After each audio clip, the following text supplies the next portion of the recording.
Buenas tardes. Hora mala, donde las haya, pero en todas las jornadas tiene que haber una hora después de comer.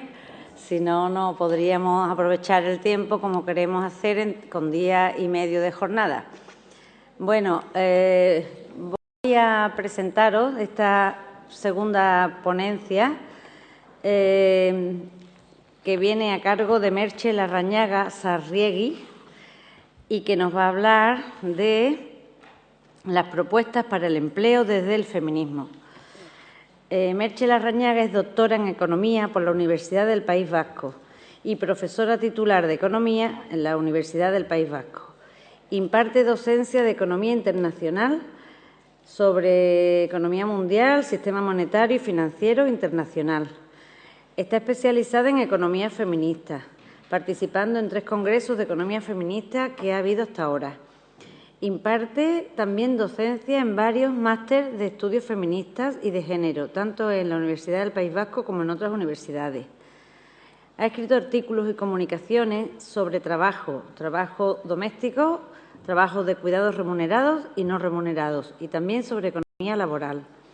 En los últimos meses ha trabajado bastante el tema de la crisis y ha sido durante 2 años y medio directora para la igualdad de la Universidad del País Vasco. Tiene varias publicaciones recientes, entre ellas un libro titulado Algunas reflexiones en torno al trabajo doméstico remunerado, que la ha hecho también con Yolanda Jubeto. Radiografía socioeconómica de la comunidad autónoma de Euskadi desde una perspectiva de género. Mujeres y mercado de trabajo en la comunidad autónoma de Euskadi. Consideraciones sobre el desempleo de las mujeres y la igualdad entre mujeres y hombres, una asignatura pendiente. Así que con esta presentación paso la palabra a Merche. Bien. Muy bien. Buenas tardes. En primer lugar, quería agradecer la invitación a participar en estas jornadas a las responsables de la Diputación y también a las organizadoras. Yo doy clases, entre otras cosas, de Sistema Monetario y Financiero Internacional y, por tanto, pues he seguido esta crisis. No me ha quedado otro remedio que seguirla. Y es un poco de lo que os voy a hablar. Lo que haré al principio es explicar, intentaré hacerlo de manera resumida, cómo he entendido yo esta crisis. Cómo he entendido la crisis, su evolución y, bueno, pues las consecuencias que tiene esta crisis en la vida de mujeres y de hombres. Y también, después, pues me gustaría hacer un repaso un poco crítico de las medidas que han ido tomando los diferentes gobiernos para afrontar la crisis y concluir con algunas propuestas. La mayoría de las cosas que voy a comentar han salido a lo largo de esta mañana, de un modo u otro. Bien, estamos ante una crisis global, es sin duda la más importante desde la Gran Depresión de Estados Unidos. Es una crisis que comparte con otras crisis acaecidas a lo largo del siglo XX su carácter sorpresivo, pero que tiene peculiaridades muy importantes. En primer lugar, es una crisis que surgió en el centro financiero más poderoso del mundo, en el centro financiero más importante del país más poderoso del mundo. Y gracias a la globalización financiera se convirtió rapidísimamente en una crisis financiera internacional que afectó o que ha afectado sobre todo a los países ricos, a los países del norte. Y después, ya en 2008, se ha convertido en una crisis de la economía real, que se dice. Y esta crisis de la economía real ya ha afectado prácticamente a todos los países del mundo, tanto a los países del norte como a los países del sur. Esta crisis, llamada crisis del siglo, crisis global, crisis de la avaricia, crisis de la codicia, crisis ética, la gran recesión, ha sido calificada de múltiples maneras. Esta crisis por lo menos yo así lo entiendo, ha puesto también sobre la mesa muchas cuestiones sobre si tiene sentido un modelo de crecimiento indefinido en un mundo con recursos limitados, y que también ha cuestionado o se ha visto que algunos mitos con los que trabajaban los economistas pues eran falsos, como el mito de que los mercados se autorregulan y no hace falta regulación por parte de los gobiernos. Es una crisis en gran medida fruto de lo que se llama la financiarización de la economía, que contrapone una economía financiera a una economía real o de producción de bienes y servicios. ¿Qué entendemos por financiarización de la economía? Lo que entendemos se puede explicar de la siguiente manera. En las últimas décadas del siglo XX, en toda la época del neoliberalismo, aunque nos estén llegando mensajes en sentido contrario, la realidad es que la parte de los salarios en el PIB, la parte de los salarios en la producción, ha ido disminuyendo progresivamente. La renta se reparte entre salarios y beneficios. Eso quiere decir que si la parte de los salarios disminuye, la parte de los beneficios ha ido aumentando. Y ahí tenéis unos datos que da la OIT. Bien, aparte de eso, aparte de que ha sido un reparto a favor del capital y no del trabajo, también se ha producido otro fenómeno, y es que de esos beneficios cada vez mayores, una parte cada vez menor ha ido a la inversión que se llama productiva, a la inversión para producir bienes y servicios. Y una parte cada vez mayor se ha quedado en el mundo de las finanzas. Y en el mundo de las finanzas es un mundo muy especulativo, porque si en el mundo, en la economía real, inviertes para producir bienes y servicios y obtener beneficios, en el mundo de las finanzas compras y vendes para obtener beneficios con esa compra-venta, de manera que es un mundo muy especulativo. Y en economía se ha desplazado el énfasis de la compra de activos, de la producción de bienes y servicios a la compra de activos y venta de activos que ya existían, sean viviendas o sean acciones o sea lo que sea. Y en cada compra-venta los precios suben, con lo cual se tienden a formar burbujas. Y esta es una crisis detrás de la cual tenemos una burbuja. En concreto, es una crisis que tiene tres patas.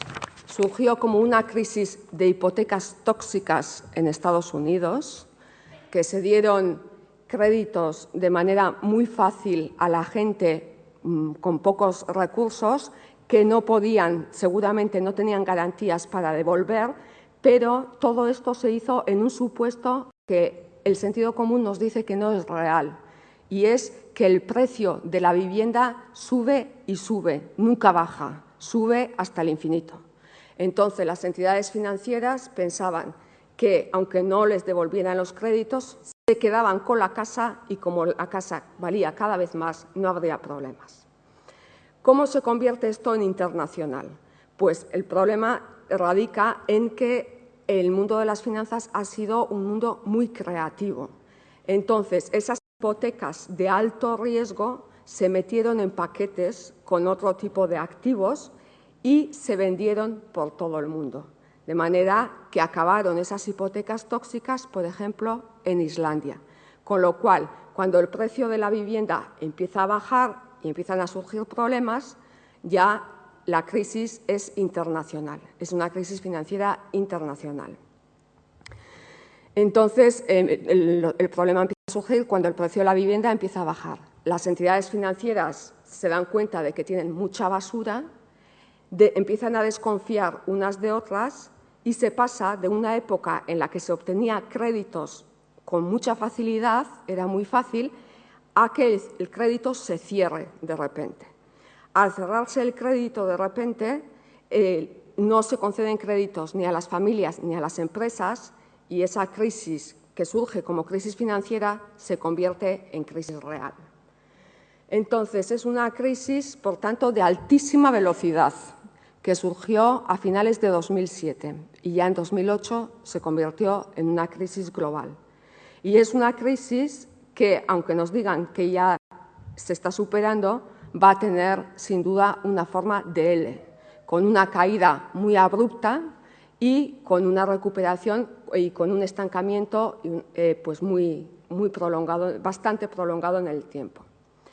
Es una crisis que al principio, por lo menos, bueno, supuso un susto tremendo para los economistas y para los dirigentes, hasta tal punto que, por ejemplo, Samuelson comparó esta debacle con lo que fue para el comunismo la caída de la Unión Soviética. Es decir, se pensó que hasta el propio sistema podía estar en riesgo.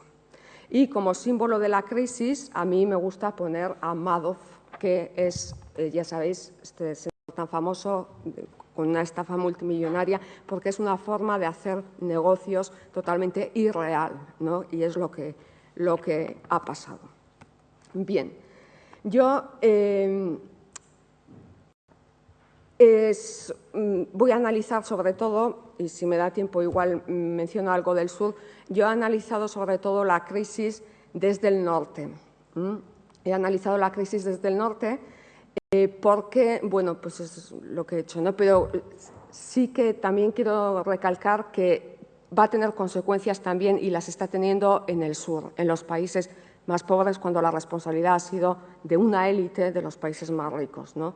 Y va a tener consecuencias en los países del sur, sobre todo vía exportaciones, porque van a disminuir sus exportaciones, vía remesas de inmigrantes, las remesas que mandan las personas inmigrantes, vía inversión, y ahí no he puesto vía también ayuda al desarrollo, que es lo que tienen estas crisis, que se usan como pretexto para disminuir los recursos a determinadas cuestiones, y también probablemente tendrá incidencia en los movimientos migratorios.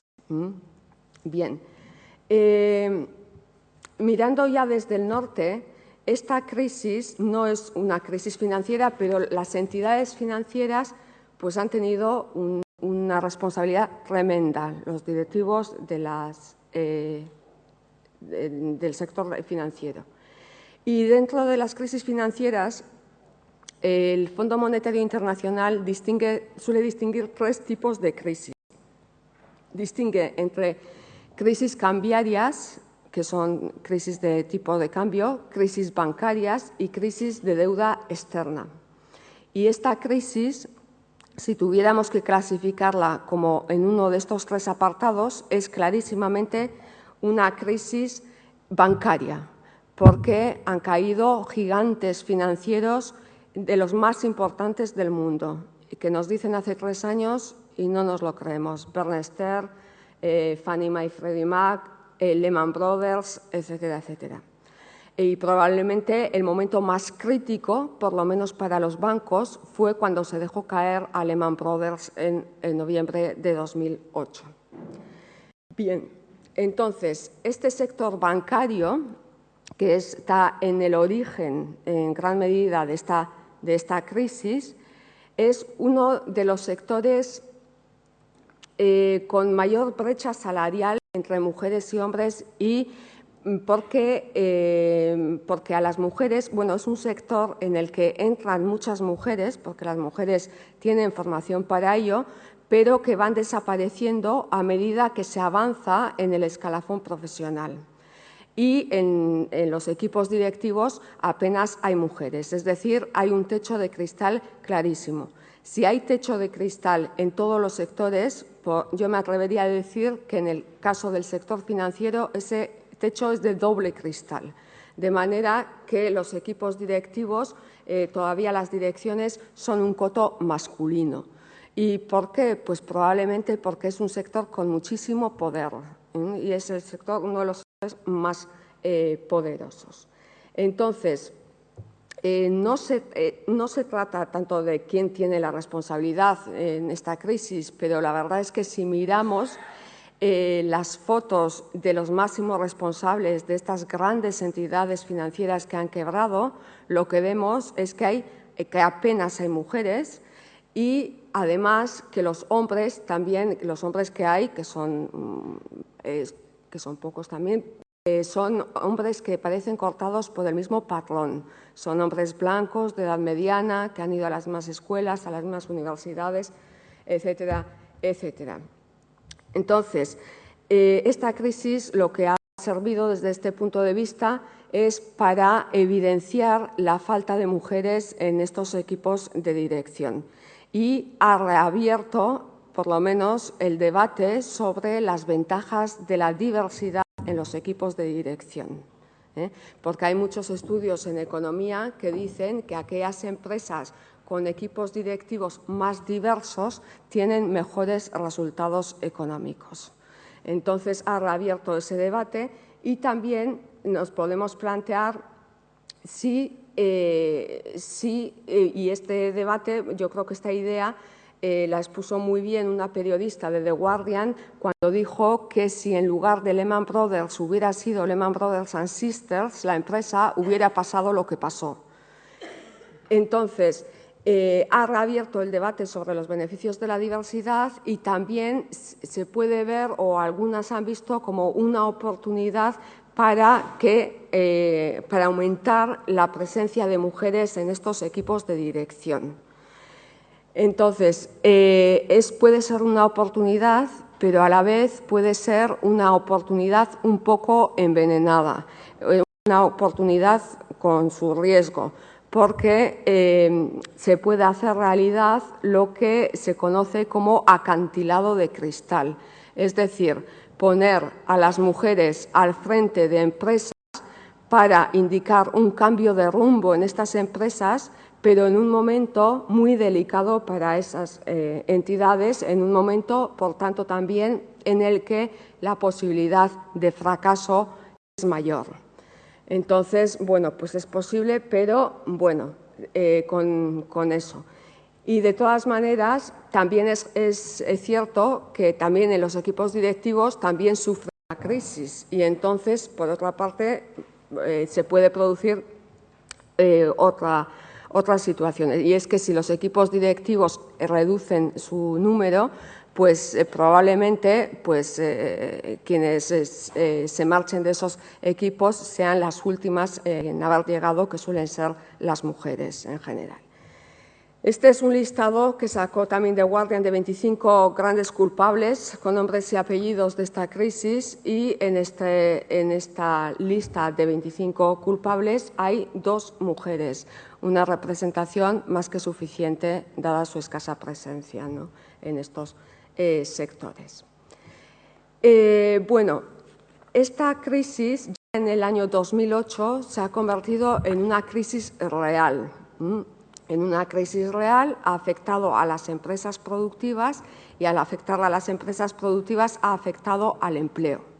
Y entonces, por ejemplo, pues el Programa de Naciones Unidas para el Desarrollo, que acaba de publicar el informe de 2009, pues habla de crisis de empleo siempre, de una crisis del empleo.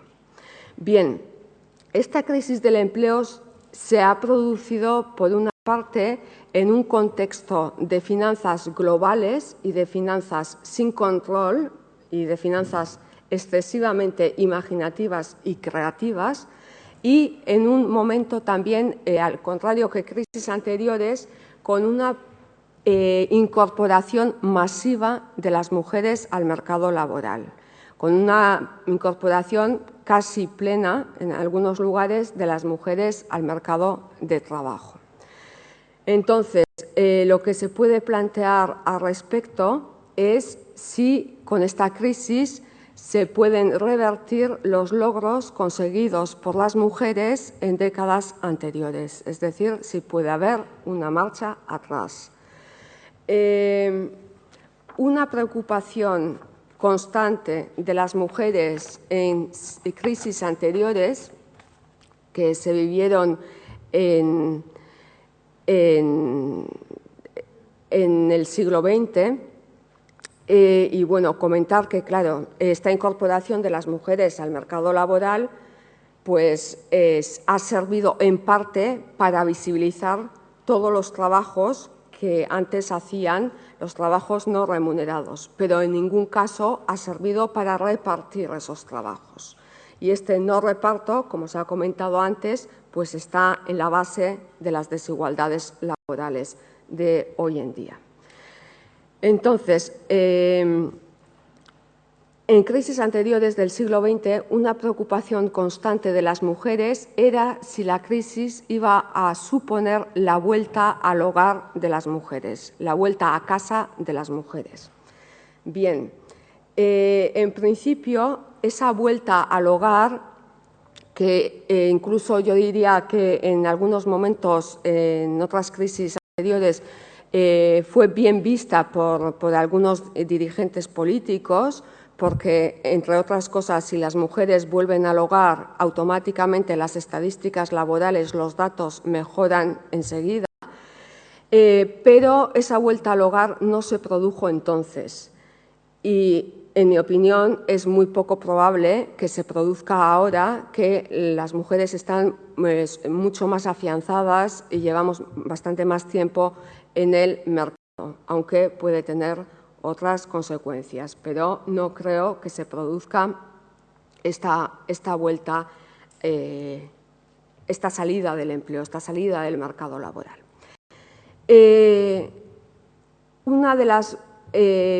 una crisis del empleo, por tanto, al convertirse en crisis real ha afectado al empleo, pero no solo afecta al empleo regular, sino afecta a otros empleos y afecta a otros trabajos también, es decir, a todo. Es decir, en economía solemos estudiar o solemos analizar solamente, tendemos a analizar solamente la economía oficial, es decir, lo que se contabiliza en el Producto Interior Bruto, ¿no? Eso es el objeto de análisis de los economistas. Pero, aparte de esta economía oficial y de este empleo regular, existen otras economías. Y existe la economía no oficial, empleo irregular, trabajo invisible, etcétera, etcétera, que puede ser de dos tipos, esta economía no oficial, y que no se cuenta y que no se tiene en cuenta y que no se analiza por parte de los economistas. Y que esa economía no oficial puede ser de mercado, es decir, se pueden comprar y vender las cosas, funciona como la de mercado, y ahí tendríamos la economía irregular, es decir, pues, los negocios que pueden ser legales, pero que para no pagar impuestos pues, se hacen de manera subterránea y sumergida.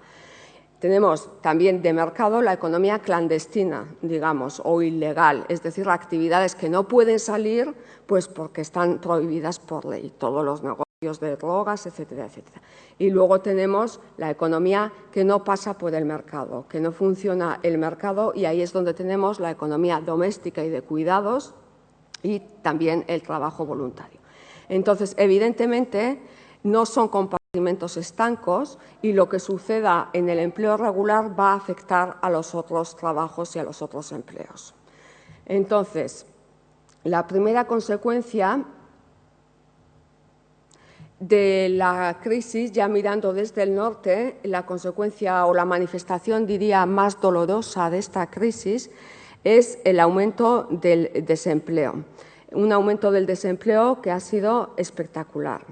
Entonces, ¿qué ha pasado con el desempleo? Con el empleo formal. Estoy con el empleo formal, entonces. Bueno, pues si mujeres y hombres se quedan en el paro, en general y como media, siempre hablo en general y como media, la situación de las mujeres tiende a ser más precaria que la de los hombres en paro. ¿Por qué? Pues porque, como se ha dicho esta mañana, las mujeres han cotizado menos, etcétera, etcétera. Es decir, están menos protegidas en situación de desempleo y, por tanto, su situación es más precaria en el desempleo y en el paro. Bien, ¿qué ha pasado con el desempleo? Bien, ¿qué ha pasado con el desempleo aquí? Bueno, pues el paro, digamos que en España, en la mayoría de los países europeos, en Estados Unidos, el paro de los hombres ha aumentado más que el paro de las mujeres. No ha sido así en todos los sitios, pero en general, en los países más ricos, por lo menos, es así. ¿Y por qué ha aumentado más el desempleo de los hombres que el de las mujeres? Pues porque ha afectado la crisis, cuando se ha convertido en crisis real, ha afectado sobre todo a sectores muy maduros y a sectores muy masculinizados, es decir, a sectores como la construcción y el sector del automóvil. En la construcción, más del 90% del empleo en construcción es empleo de hombres, y en la industria manufacturera y en el de los coches también más del 80% del empleo es empleo masculino. Por tanto, al ser los sectores más afectados, pues el paro de los hombres se ha elevado más que el de las mujeres. Pero también es verdad que ahora ya está afectando de lleno también a los servicios, donde se ocupan muchas mujeres, ¿no? Laboralmente muchas mujeres. Entonces, ¿qué es decir? Que este desigual aumento del paro se debe a la segregación ocupacional que hay en el mercado. Es decir, esa segregación ocupacional en el mercado, mujeres en unos empleos y hombres en otros empleos, que normalmente tiene consecuencias negativas para las mujeres, porque la segregación supone en general una menor valoración de los empleos femeninos, que están peor pagados, son más precarios. En este caso concreto de la crisis y hasta ahora ha servido también para que queme menos un poco a las mujeres. Entonces también, también se ha producido una cierta, ha aumentado la feminización del mercado laboral, claro. Entonces, el 44% de los hombres parados están en el sector de la construcción y de las manufacturas, mientras que las paradas están mucho más repartidas y siempre en sector servicios. Entonces, si siempre, en la mayoría de los países europeos, no en todos, la tasa de paro de las mujeres ha sido históricamente más elevada que la tasa de paro de los hombres. Ahora, con esta crisis, desde finales de 2007 hasta segundo semestre de 2009, que son los últimos datos disponibles, pues la velocidad del paro masculino ha sido mayor que la del paro femenino, con lo cual la distancia entre el paro masculino y el paro femenino se ha estrechado, la brecha ha disminuido. No entramos luego en qué tipos de empleos está detrás de esto, ¿no? Pero esta brecha ha disminuido. De todas maneras, estamos hablando de tasas de paro realmente preocupantes, de cerca del 20%. La tasa de paro de las mujeres es del 18,3% y la tasa de paro de los hombres del 17,6%. Son tasas elevadísimas, elevadísimas, sobre todo si las comparamos con países como de la Unión Europea, que también han sufrido una caída de la actividad económica bastante parecida. Entonces, la media del paro de la Unión Europea 27 es del 9% y en España es del 18,9% en agosto de 2009. Es decir, es realmente espectacular la diferencia en la tasa de paro. Es decir, que la destrucción de empleo que se ha dado en algunos lugares con la misma caída de actividad ha sido mucho mayor en unos sitios que en otros, ¿no? Y es preocupante.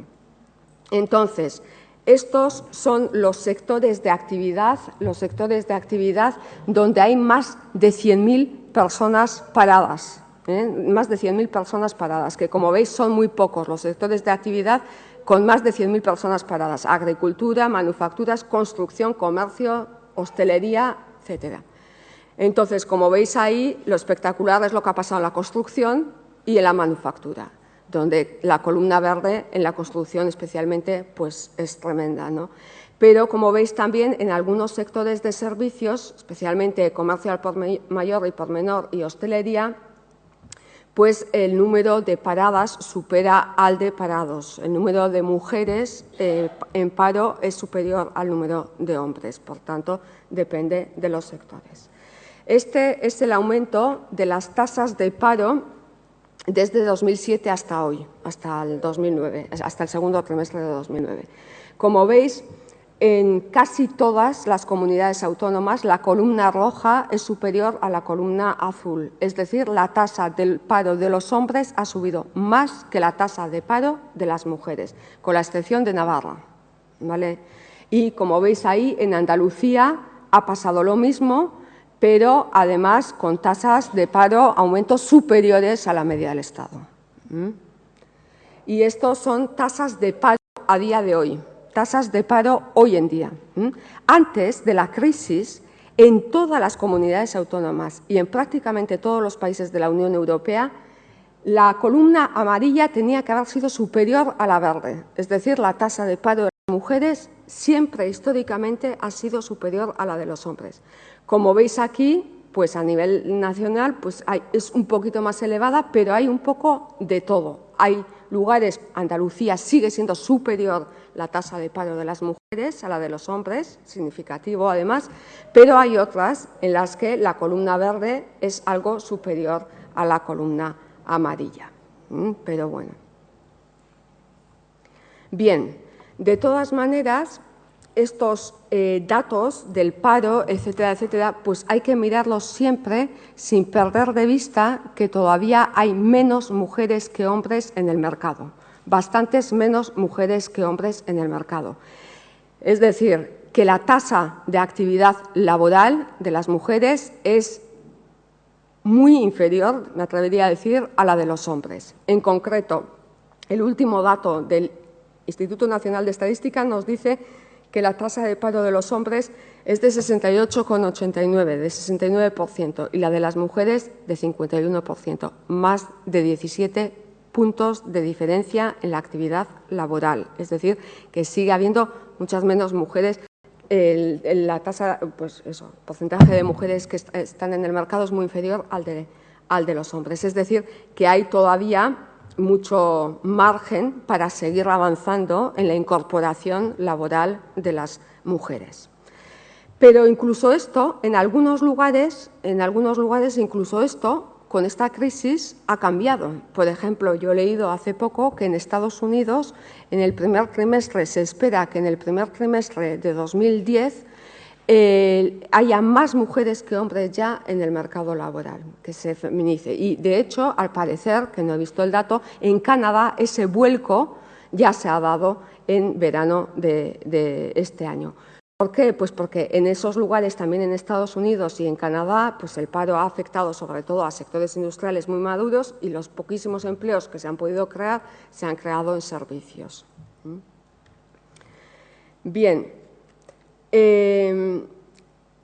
Este paro, por tanto, en primer lugar, ha afectado sobre todo, ha afectado más a los hombres que a las mujeres hasta ahora, y este paro se ha nutrido fundamentalmente de la temporalidad, de los y las trabajadoras temporales. Y es algo también preocupante, porque si las mujeres en general están menos protegidas que los hombres en el desempleo, por supuesto, las y los trabajadores temporales también están bastante menos protegidos que aquellos con contrato indefinido. Es decir, que la gente que se queda en paros se está quedando en situación muy precaria.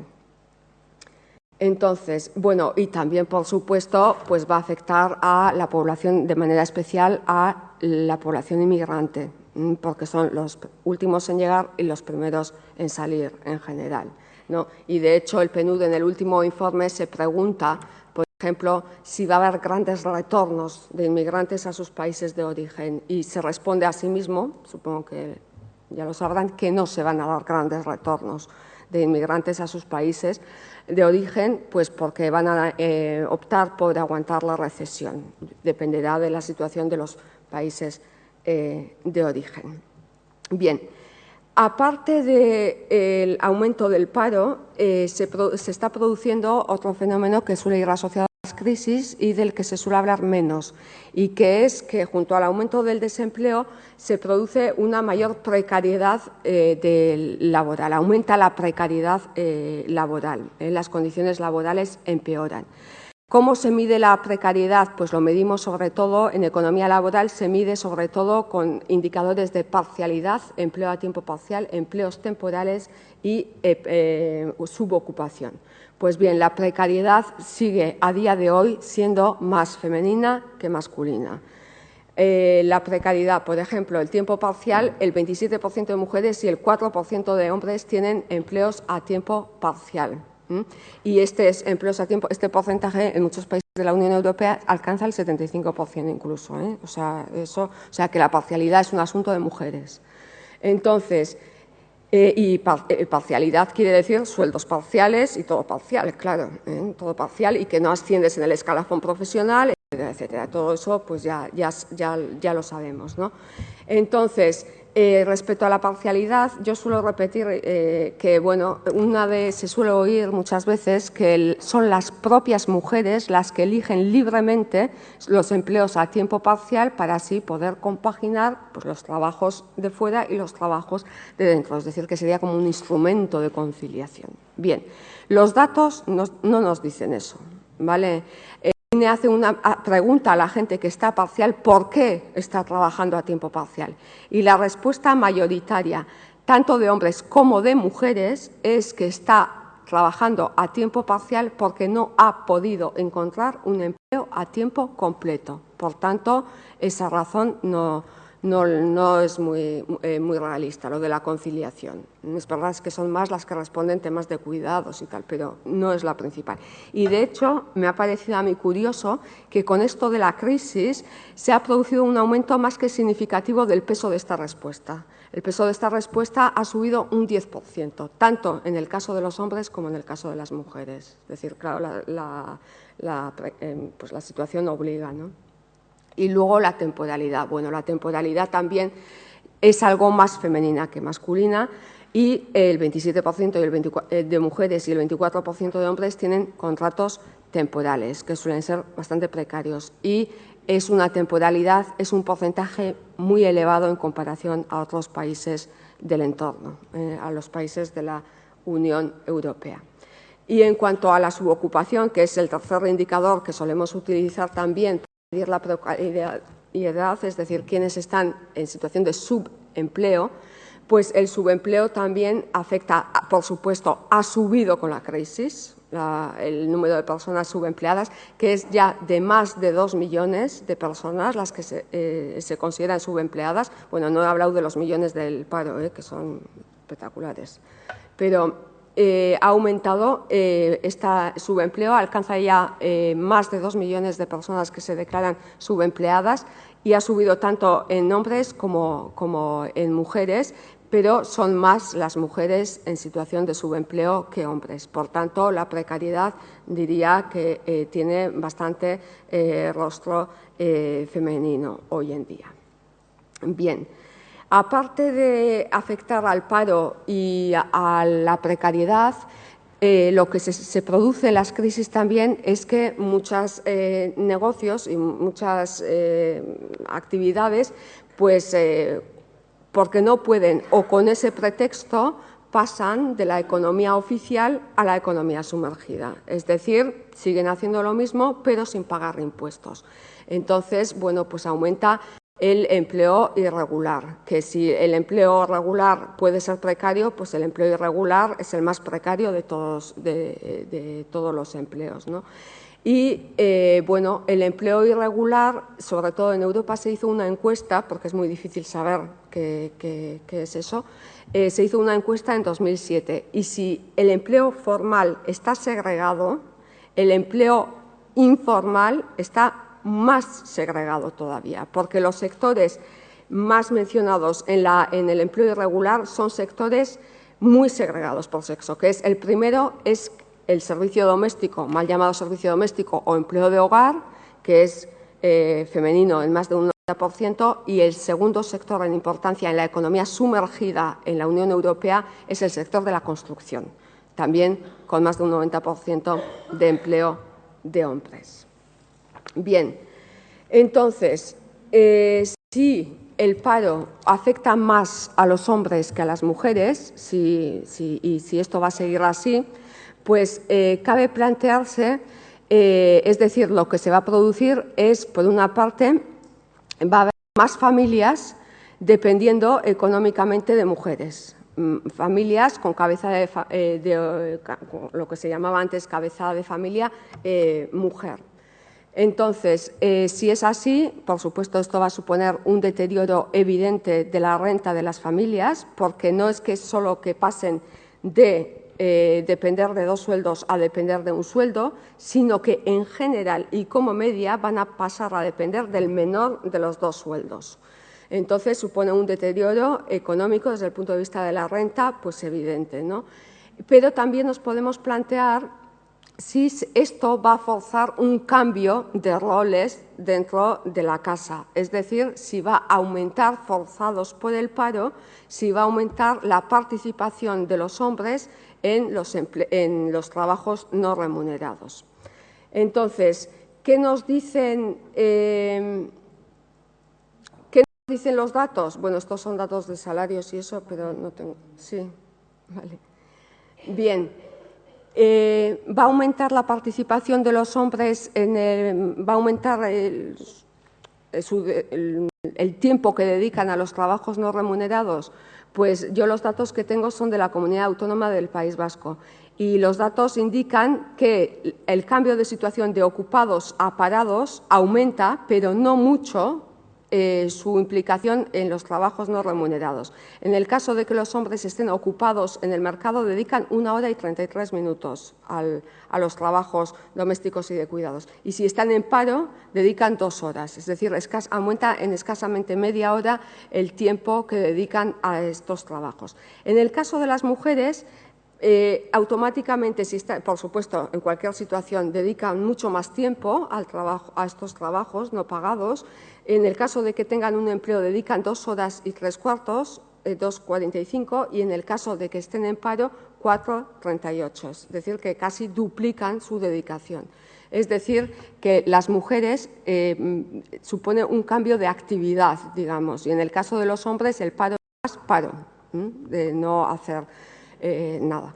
Y entonces, de ahí que, por ejemplo, hay eso es, ¿no? Hay estudios psicológicos que dicen que las consecuencias psicológicas del desempleo las sobrellevan peor los hombres que las mujeres porque tienen más problemas, más dificultades, no saben cómo llenar su tiempo.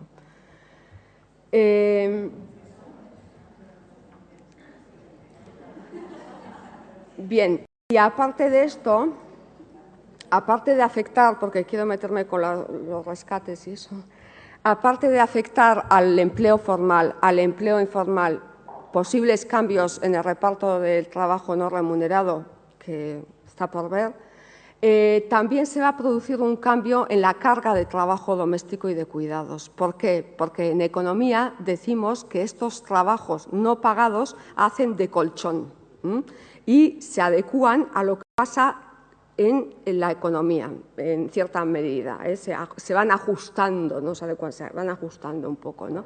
Es decir, esto se dice que tienen un carácter contracíclico, es decir, cuando las cosas van bien, pues, servicios que antes se hacían en casa, pues pueden pasar al mercado, ¿no? Se come más fuera, etcétera, etcétera. Y cuando las cosas vienen mal dadas, sucede lo contrario, es decir, cosas que antes podíamos hacerlas en el mercado, vuelven al hogar.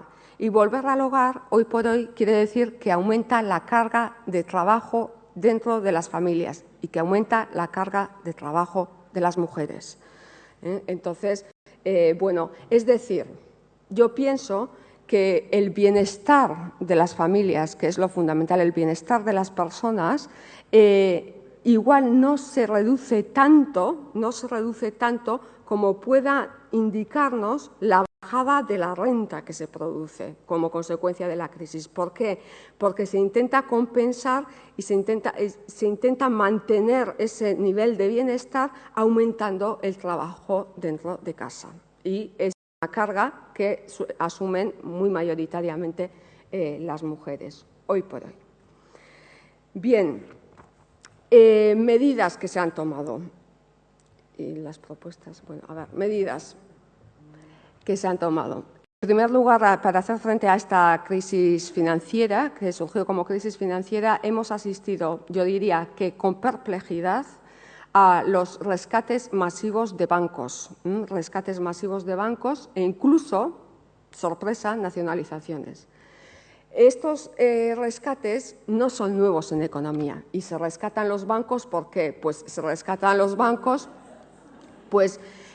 para evitar su quiebra y para que el crédito volviera a fluir, es decir, para que…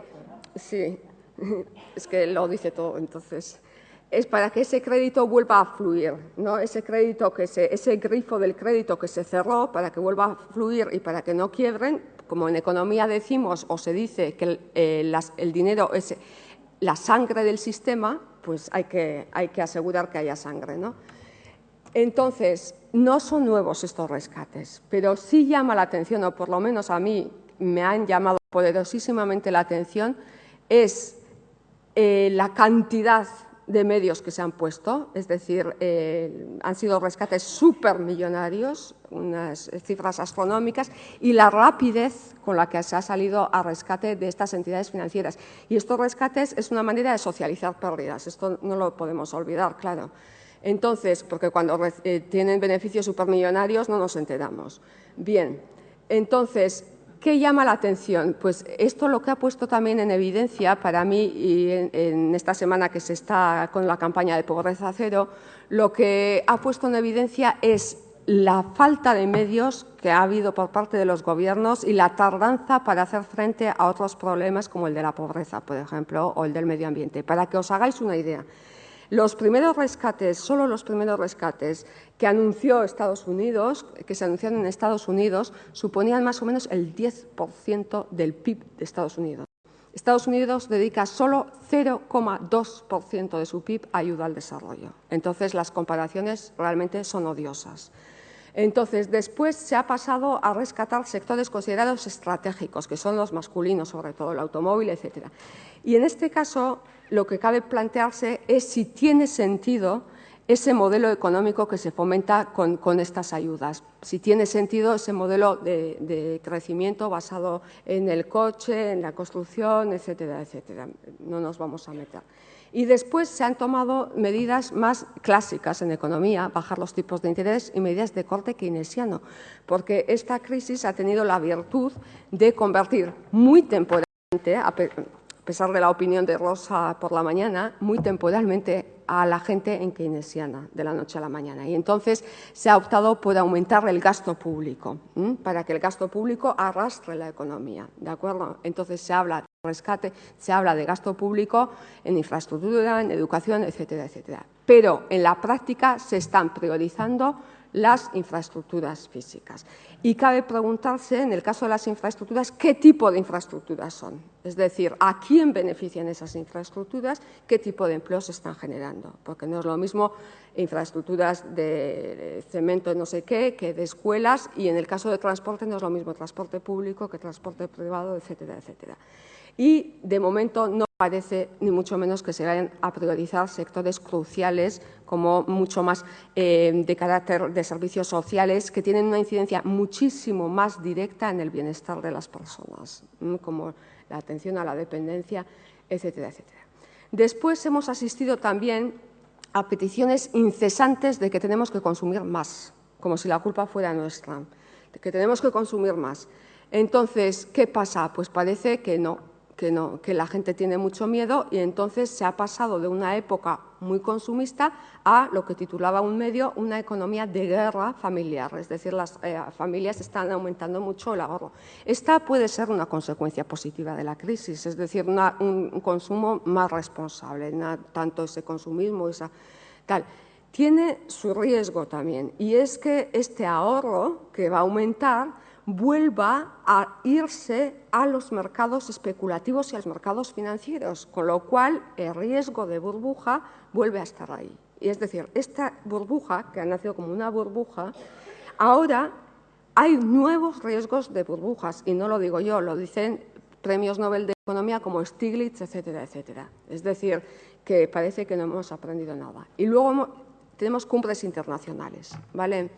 El G20 se ha erigido en el responsable de las reformas. Y se ha reunido ya 3 veces, en Washington, en Londres y en Pittsburgh.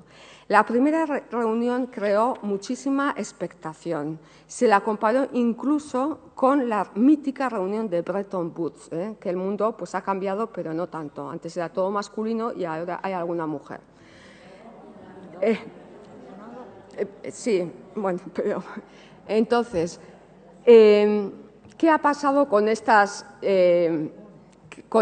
cumbres internacionales? Pues que estas expectativas han quedado en nada, me atrevería a decir. Y además yo en este momento, esta crisis se vio como una oportunidad para el cambio y Rosa por la mañana ha recalcado eso, que estamos en tiempos que todo puede cambiar, etcétera, etcétera. Yo, de verdad, no quiero aquí poner la nota negativa, pero nunca tuve muchas esperanzas de que iba a haber grandes cambios del sistema, pero es que con los últimos movimientos que se están dando estoy realmente preocupada, porque lo que sí pensaba es que por lo menos las finanzas se iban a regular más, es decir, se iba a controlar más la especulación, se iba a hacer algo por controlar esos movimientos financieros. Pero las últimas noticias son muy deprimentes y parece que no. Es decir, da la impresión, porque nos han dicho que la crisis se acabó. El Fondo Monetario Internacional anunció en agosto que la crisis ya había tocado fondo y que ya no había crisis, ¿vale? Lo que se ha evitado, lo que ha desaparecido es el riesgo de debacle financiera, el riesgo de las entidades financieras, que se han salvado en gran medida gracias a estos rescates millonarios. Y ahora que están un poco salvadas, estas entidades financieras parece que están otra vez mostrando todo su poder y que se están negando a los cambios que parecían sobre los que había unanimidad al comienzo de la crisis. Es decir, que se están cuestionando hasta los cambios más pequeños. Y hay una tardanza excesiva en reformas, etcétera, etcétera. Bien. Acabo, Propuestas para salir de la crisis y fomentar el empleo. En mi opinión, la mayoría de las cosas ya se han comentado esta mañana. En mi opinión, yo igual es que tengo la vista un poco sesgada porque me ocupo de las finanzas, ¿no? Pero es absolutamente urgente poner control en los mercados financieros. Una mayor regulación y un mayor control en los mercados financieros. Y no solo eso se está cuestionando, sino que, como sabréis, se está abogando por flexibilizar más y el mercado laboral, como si la culpa del desempleo estuviera en el funcionamiento del mercado laboral y en los salarios, cuando no es así. Entonces, esto tiene riesgo de nuevas burbujas, etcétera, etcétera. ¿Esto se haría con una mayor presencia de mujeres en la élite financiera? Pues no lo sé, yo creo que la responsabilidad es de los políticos fundamentalmente, pero desde luego negativa no iba a ser, porque peor no iban a ir las cosas que como han ido hasta ahora. Entonces, una necesidad también de poner freno a los movimientos especulativos y se han rescatado viejas propuestas como la tasa Tobin de controlar los movimientos especulativos, pero que van a quedar en nada, como han quedado hasta ahora. Y limitar, por ejemplo, había casi unanimidad al principio en limitar las retribuciones de los altos puestos del sector financiero, tanto por la cantidad de dinero que es como porque ese dinero, esas retribuciones supermillonarias han funcionado como un incentivo a la creatividad y ha sido nefasta esa creatividad. Entonces, para poner freno hay que limitar esos. Pero hasta eso se está cuestionando. Y hace muy poco han salido un informe de la Comisión Nacional del Mercado de Valores y la verdad es que es sorprendente, porque es la remuneración de los consejos de administración del sector financiero, la remuneración del sector financiero lo que más ha crecido. Entonces, bueno, pues parece que no va por ahí, ¿no? Luego está lo de los paraísos fiscales, ¿vale? Bien. El director general del Fondo Monetario Internacional le oímos en febrero de 2009 hacer declaraciones del tipo «hay que usar dinamita contra los paraísos fiscales». Parece que ha pasado un siglo desde estas declaraciones. Y no solo eso, sino que para todas estas actividades para aumentar el gasto en épocas de crisis, se tiende a los ingresos públicos se ven disminuidos porque la actividad es menor, etcétera, etcétera, y los gastos aumentan. Los gastos aumentan de desempleo, de rescates, de cosas, de planes para reactivar la economía, etcétera. Es decir, que las cuentas públicas tienden a desajustarse. Entonces, se ve la necesidad de aumentar los impuestos. Vale, bien, de acuerdo. Los impuestos son fundamentales si queremos tener gastos sociales, gastos públicos importantes. Pero yo creo que no hay que olvidar algo elemental, y es que los impuestos no son solo una medida para aumentar los ingresos públicos, sino que son también un instrumento de redistribución. Entonces, es importante qué tipo de reforma, que no sé dónde lo tengo, qué tipo de reformas se plantean. Porque en la reforma, yo esta semana, por lo que he oído, es que no se va a tocar el gravamen sobre las grandes fortunas, no se van a tocar las SICAV, que van a seguir gravando al 1%. Esto en la práctica, simplificando, es hacer un paraíso fiscal para determinados grupos. ¿Por qué se hace esto? Se dice que porque si no se van a Luxemburgo. Bien, vale. Es decir, la crisis es global, exige soluciones globales. Bien, pues que se tomen. Si hay que ir contra algunos países con medidas, pues se va, contra otros ya se ha ido. Es decir, hay mecanismos. Lo que pasa es que no hay voluntad de tocar determinadas cosas, ¿eh?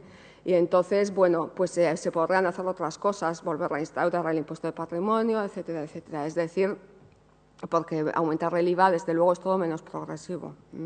Entonces, bueno, y luego pues hay que aumentar el gasto público y hay que aumentar, yo creo que hay que aumentar sobre todo pues aquellos gastos, lo tengo en algún sitio, es decir, lo que habría que hacer, en definitiva y simplificando, es mirar qué queremos, es decir, mirar esta macromagnitud que utilizamos en economía para explicarlo todo y que es el PIB, que entra de todo, todas las producciones, sean cuales sean, están ahí, menos las que quedan fuera. Entonces, hay que mirar qué hay dentro del PIB y qué hay fuera del PIB, qué no se cuenta del PIB, porque hay cosas que no se cuentan en el PIB y que igual hay que valorar y hay que cuidar y hay que tomar medidas pues para incidir en esas cosas que quedan fuera del PIB. Y me estoy refiriendo, por supuesto, a los trabajos no remunerados. Es decir, hay que pensar en medidas para, como ha comentado María, pues para un mayor reparto, un reparto equitativo de estos trabajos. Pero también hay que mirar lo que hay dentro del PIB, no solo lo que queda fuera, sino también lo que hay dentro del PIB. Y dentro del PIB decidir y pensar qué cosas queremos que crezcan y qué cosas igual no queremos que crezcan o que incluso decrezcan. Es decir, convendría que crecieran todas aquellas producciones que más aumentan el bienestar de las personas, que más incidencia tienen en el bienestar de las personas, que son servicios, etcétera, ¿no? Y otras, pues igual no interesa que crezcan, porque aparte de aumentar el PIB, pues lo que hacen es pues empeorar nuestro nivel de vida con contaminaciones, pues armas, etcétera, etcétera. Es decir, hay que pensar un poco en esto. Y luego, bueno, pues lo que tenía aquí, ya lo estoy diciendo todo de manera un poco desordenada, pues inversiones públicas para aligerar la carga de trabajo de cuidados. Inversiones públicas que creen empleos públicos de calidad en estos servicios. Empleos que, por otra parte, de los que por otra parte se aprovecharían las mujeres, porque son empleos femeninos. ¿Esto puede contribuir a perpetuar la segregación laboral? Pues probablemente sí, pero a día de hoy, en mi opinión, es muy poco realista pensar que se van a crear puestos para las mujeres en la construcción, cuando hay tanto paro en la construcción. Entonces, bueno, pues hay lo que hay, ¿no? Y bueno, pues esto es un poco lo que os quería contar, no sé cómo ando de tiempo.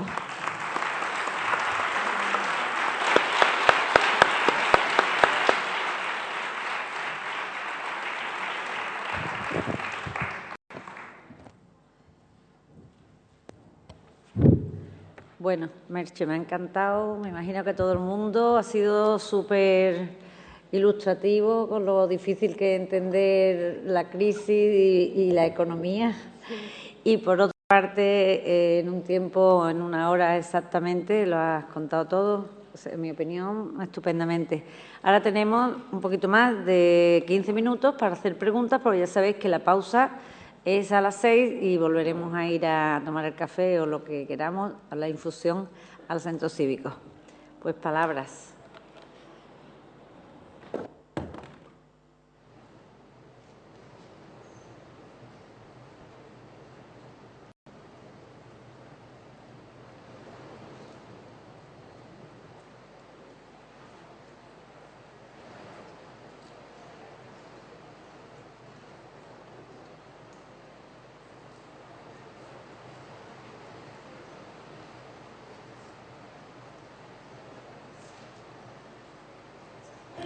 Begoña.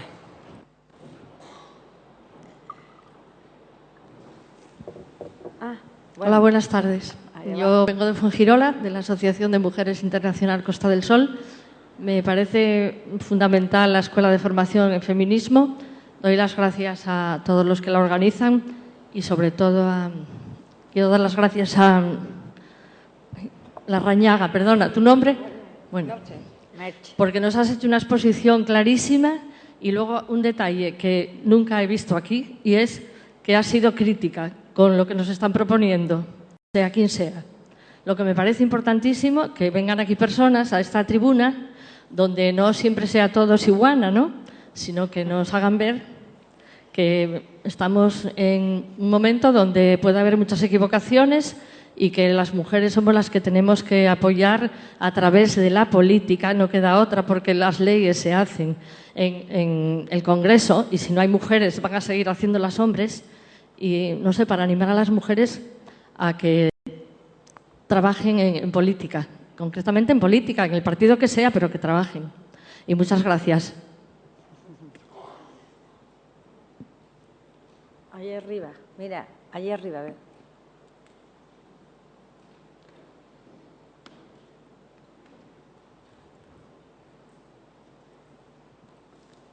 Yo quería hacer aparte de felicitar también a Merche Larrañaga, dos preguntas. Una respecto a los indicadores de valoración del trabajo doméstico o de reparto del trabajo doméstico no remunerado, que yo creo que has referido el tiempo dedicado al trabajo doméstico dentro de casa, pero que yo creo que ahora hay una tendencia a que también se mida el reparto social.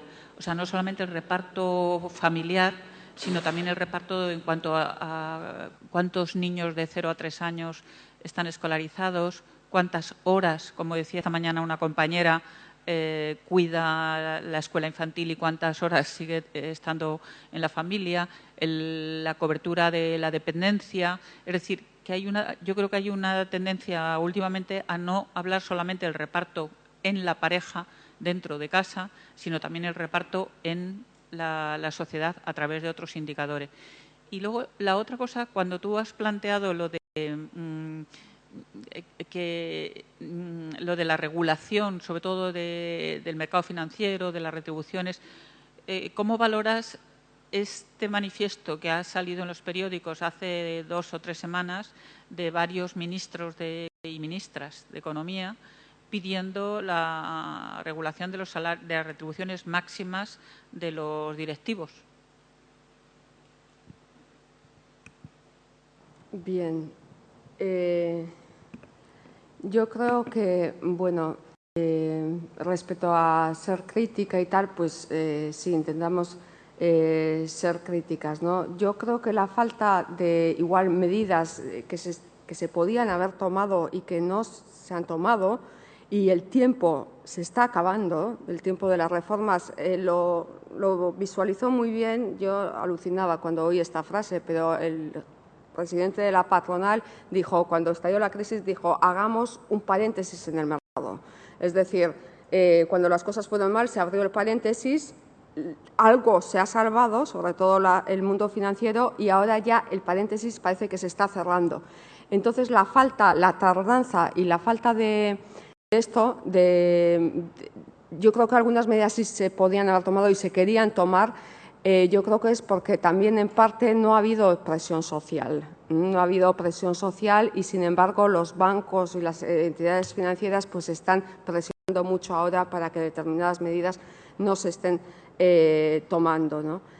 En cuanto a las estadísticas, pues sí, es cierto que se está. Lo que pasa es que yo no manejo esas estadísticas. Yo suelo manejar básicamente las estadísticas porque están como muy desperdigadas también. Entonces, yo manejo normalmente las estadísticas laborales, que son la EPA, la encuesta de población activa, y luego la encuesta de usos del tiempo, que es una encuesta buena a nivel del Estado, y luego las de comunidades, la de la Comunidad Autónoma de Euskadi, que te da tiempo social medio por participante, tiempo tal, pero que no entra en esas cuestiones que, por supuesto, es muy interesante mirar. Por esto, este tipo de trabajos luego se complementan pues, con permisos de paternidad, no sé qué, y todo ese tipo de datos, pero no he tenido yo tiempo a mirar los últimos datos referidos a esas cuestiones, ¿no?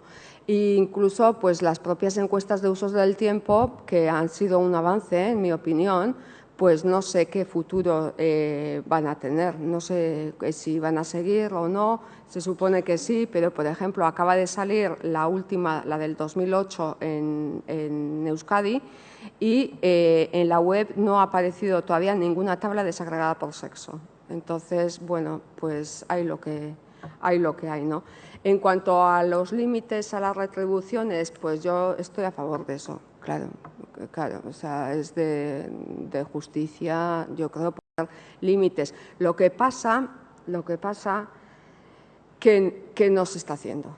No se está haciendo, porque los bancos ya han vuelto a tener beneficios y entonces han vuelto a repartir opciones sobre acciones, han vuelto con los bonus, han vuelto con todo. Es más, por ejemplo, en el Reino Unido, ante el peligro de que se pudiera limitar estos sueldos supermillonarios, lo que se ha empezado a dar es un movimiento de desplazar, que esos altos ejecutivos se están desplazando a los paraísos fiscales. Se están desplazando a los paraísos fiscales pues para poder seguir como hasta ahora. Es decir, por eso es fundamental acabar con los paraísos fiscales, por ejemplo, y es de perogrullo y la gente lo está reivindicando desde hace décadas. Y me acuerdo, por ejemplo, que Obama en su campaña electoral dijo que había una compañía en las Caimán, donde había un edificio en las Caimán donde estaban instaladas más de 12.000 empresas estadounidenses, o que era el mayor edificio del mundo o que era la gran estafa. Y efectivamente pues es la gran estafa y no se está haciendo nada. Y me temo que no se vaya a hacer nada. Eso es lo que me preocupa, ¿no? Porque si no se hace nada, dentro de 5 años estamos en las mismas, ¿eh? Y quienes sufren es la población, es mujeres, hombres, estemos en la situación que estemos. Entonces, incluso la población de los países más pobres, de los que nos olvidamos.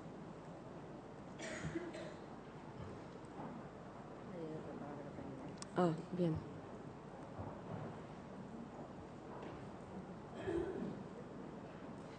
Buenas tardes. Bueno, soy Macarena, vuelvo a preguntar. Quería que nos dijera, realmente estamos en manos de los bancos y ahora mismo los bancos siguen contraídos y no dan crédito. Y realmente, si no hay crédito, no se puede crear empresa, no se puede crear empleo. Realmente, cuando los bancos quieran, tendremos más empleo. No sé, ¿qué nos puedes comentar con respecto a qué tienen planteado los bancos ahora ya que han saneado sus cuentas? Si realmente van a empezar a dar crédito o no sé. Como sabemos que esta crisis, que se supone que es en L, pero una L muy larga, o como ahora los bancos ya han cerrado su paréntesis, es que todo esto es una gran interrogación. A ver qué tú nos puedes decir. Gracias. Pues ojalá supiera lo que van a hacer, claro. No sé, yo lo que sé es que en parte se justificaron esos rescates y esas, digamos, ayudas que se dieron a los bancos, era en parte para que ese dinero lo utilizaran para dar créditos, es decir, para que volviera a fluir el crédito, pero no han cumplido. hasta ahora no lo han cumplido. Entonces, supongo que cuanto mejor sea su situación, pues volverán a dar créditos, etcétera. Pero, desde luego, hasta ahora no lo han hecho. Eso es lo que... Es decir, que no han cumplido para nada. Y yo me temo que, como no se hagan otras cosas, pues continuará la creatividad en las finanzas, la magia en el mundo financiero, porque al final parece que hacen magia, porque es impresionante, ¿eh? Estos activos financieros, todo lo que se mueve, estos instrumentos que se mueven en el mundo de las finanzas son súper opacos, pero es que lo impresionante es que ahora se reconoce que no lo entiende nadie, no los entendía ni el propio presidente de la Reserva Federal.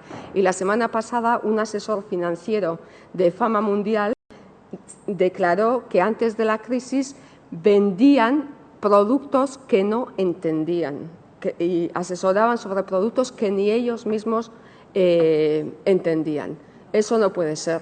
Es decir, pues entonces, si no se regula todo eso y se continúa por la vía de la creatividad financiera, etcétera, etcétera, pues le veo mala solución al asunto, claro, porque el negocio de los bancos se ha ido dirigiendo cada vez más a ese tipo de activos.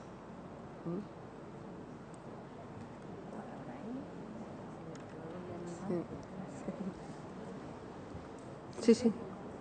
No, es que se lo vengo pidiendo a ella y resulta que lo daba María José. Bueno, yo lo que sí quiero felicitar al área de igualdad por esta jornada y en concreto a Merche, porque lo que sí me doy cuenta, yo no quiero generalizar, pero por mí, yo soy Paqui Bellido, concejala de Torró, pero lo que sí me he dado cuenta y me doy cuenta es lo importante y fundamental que las mujeres nos den a conocer la economía desde una perspectiva de género y donde te clarifique en qué pasa con todo esto. Eso, vamos, es clarísimo que tenemos que difundir este tema, pero explicado por mujeres con perspectiva de género. Porque parece que la economía ha sido siempre cosa de hombres. Y cuando nos lo explican, que lo entendemos, pues resulta que no, que es de hombres y de mujeres. Y después otra cosa también es que yo estoy convencida que no van a dar ninguna solución, no van a ir en contra de sus intereses. Eso es otra cosa que tengo claro. Es duro, parece que no, y de que no sabían los productos y todo eso, ¿son más tontos entonces o muy listos? Muy listos, porque ha sido en beneficio de una poca gente, de una élite. Les ha ido fenomenal a cierta gente. Lo que pasa es que la debacle que han originado y que pagamos la mayoría, pues es impresionante. Y respecto a los economistas, pues decirte que la economía no es que sea difícil, lo que pasa es que se explica mal. Se hacen difíciles las cosas porque así parece que somos más científicos.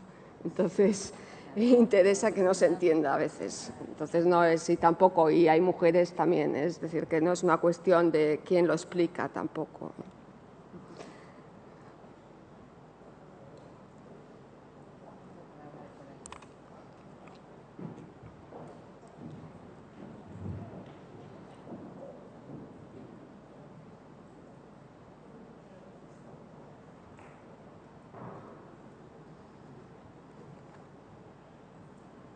Tardes.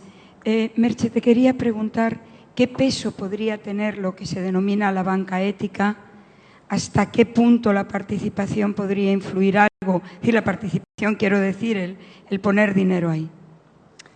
Bueno, pues con esta crisis se ha oído, por ejemplo, propuestas como algunas bastante viejas de reparto de trabajo, han vuelto las viejas propuestas de antes, cuando las tasas de paro eran elevadas, ¿no? Incluso pues de bancos públicos, ¿por qué no, no? O sea, si tan estratégico es un sector, porque la justificación para que un sector sea público es que son estratégicos y que no se pueden caer, porque si se caen es horroroso. Entonces, si tan estratégico es ese sector, ¿por qué no tiene más peso el sector público? Eso es, pero claro, eso no se va a dejar.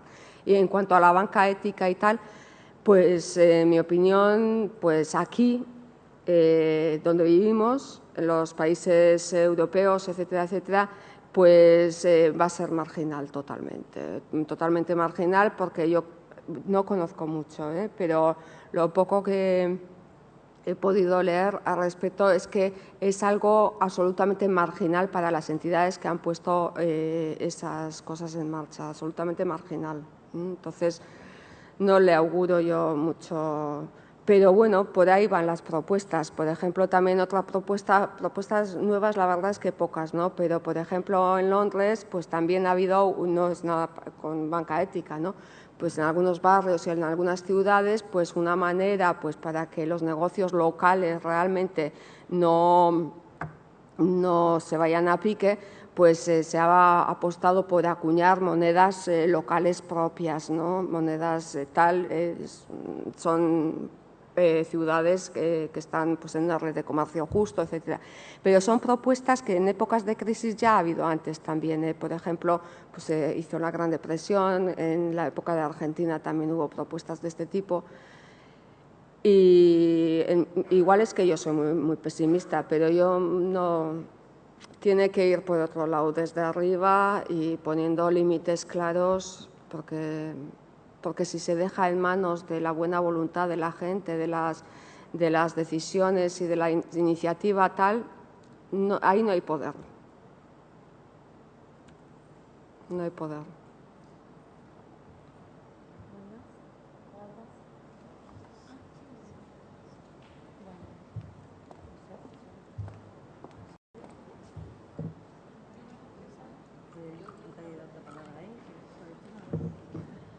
Merche, explícame qué repercusión tiene en las economías de las personas el incremento del IVA, porque no lo sé, soy así de lega en la materia. No, a ver, el incremento del IVA en general es un impuesto sobre el consumo.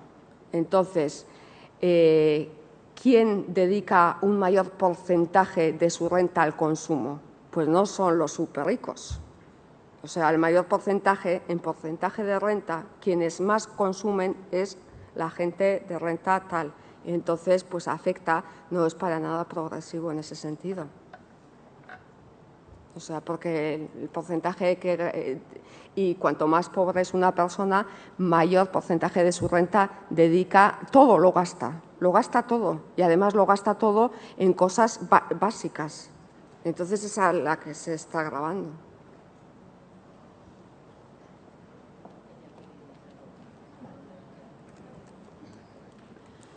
Bueno, yo no era tanto una pregunta. Bueno, Merche, me ha encantado escucharte. ¿Sí? ¿Se oye? Me ha gustado mucho escucharte otra vez. Yo no es tanto una pregunta, sino un comentario al hilo de la pregunta relacionada con la banca ética y algunas cosas que tú has dicho, ¿no? Y es que yo creo que hay un elemento clave que tiene que ver con, efectivamente, con la identificación de los sectores estratégicos, ¿no? De qué es lo que se considera sector estratégico para el modelo de desarrollo, ¿no? Para el desarrollo de la sociedad de bienestar, y la derivación de responsabilidades, ¿no? Que en ocasiones ocurre de lo público al comportamiento individual y a las economías privadas. Y entonces, si la banca ética, ¿no? Desde lo público no se considera o no se percibe como un sector estratégico, no se puede esperar que del comportamiento individual y privado se emerja como un sector o como una nueva forma, ¿no? De la sociedad. Sí. Desde el comportamiento individual podemos reforzar y podemos incorporar cambios, ¿no? que influyan en nuestro entorno, pero obviamente las directrices de qué es lo importante y cuál va a ser el desarrollo estratégico de nuestra sociedad tienen que venir desde el papel de lo público. No solo era ese comentario, sí, ¿no? Estoy de acuerdo. Sí, totalmente de acuerdo, claro. Sí. Bueno, Merche, yo no me ves, pero no pasa nada.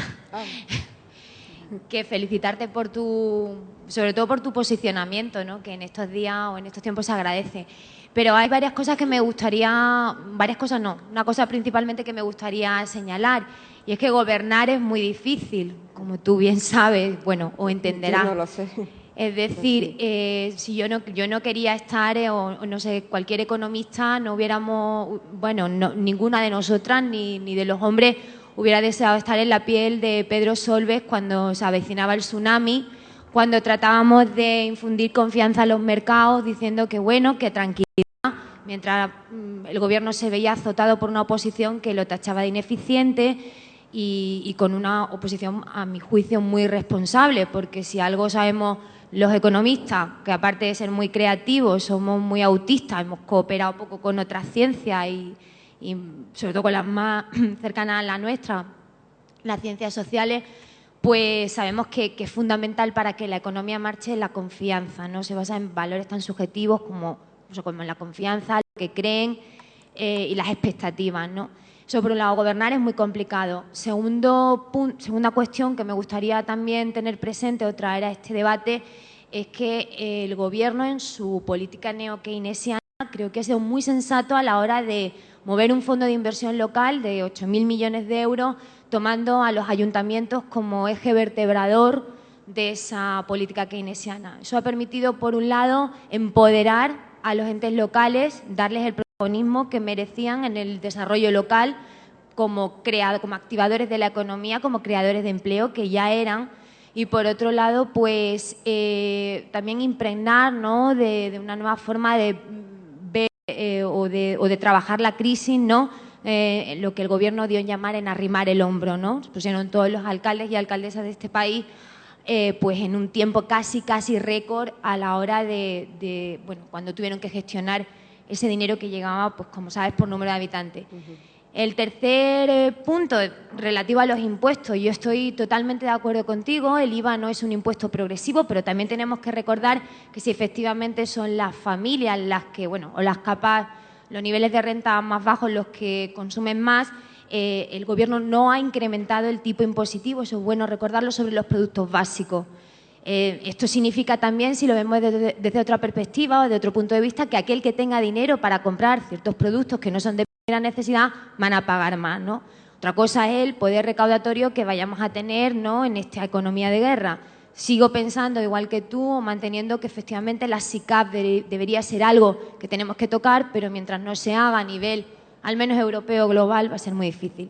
Y por último, yo creo que esta escuela feminista o esta escuela de formación de feminismo, y creo que en esta segunda edición tiene ya su lema, que es el lema de una gran economista discípula de Keynes, que fue Joan Robinson, que cuando le preguntaron a esta mujer brillante economista por qué había estudiado economía, dijo que era para que no la engañasen los economistas. Pues sí, sí. Pues respecto a lo de que gobernar es difícil, sí. Y además, ligado a eso, yo no entro en que si es fácil o difícil, ¿no? Pero sí es verdad que es difícil porque la presión que ejercen algunos sectores yo intuyo que es muy grande, Y además es más, creo, igual me meto en camisa de once varas, pero creo que hemos entrado muchos y muchas en ese juego de las finanzas. Es decir, se ha producido la financiación de la economía, pero se ha producido al mismo tiempo porque interesaba una enorme popularización de las finanzas. Y hemos entrado un poco en ese juego. Entonces, ¿por qué se consumía tanto antes de la crisis? Pues antes de la crisis se consumía tanto porque, bueno, el mercado laboral estaba bien, el crédito era fácil, la gente consumía, gastaba a crédito, y luego porque se daba lo que se conoce como el efecto riqueza, es decir, nos sentíamos ricos. ¿Por qué? Porque a la hora de gastar no contábamos solo con el salario que teníamos, sino con lo que obtendríamos si vendiéramos nuestra casa, si vendiéramos nuestras acciones del BBVA, etcétera, etcétera. Y como los precios eran muy altos, es decir, nos sentíamos pues ricos y ricas, y de ahí que se haya está todo pues bastante relacionado, ¿no? Y ahora pues sucede justo lo contrario, el miedo es muy grande, ¿no? Y quería comentar alguna cosa. Sí, lo de los impuestos, pues me imagino que sí. Y lo de lo local que has comentado, pues no sé, no conozco yo lo que has comentado, pero si es así, pues estupendo.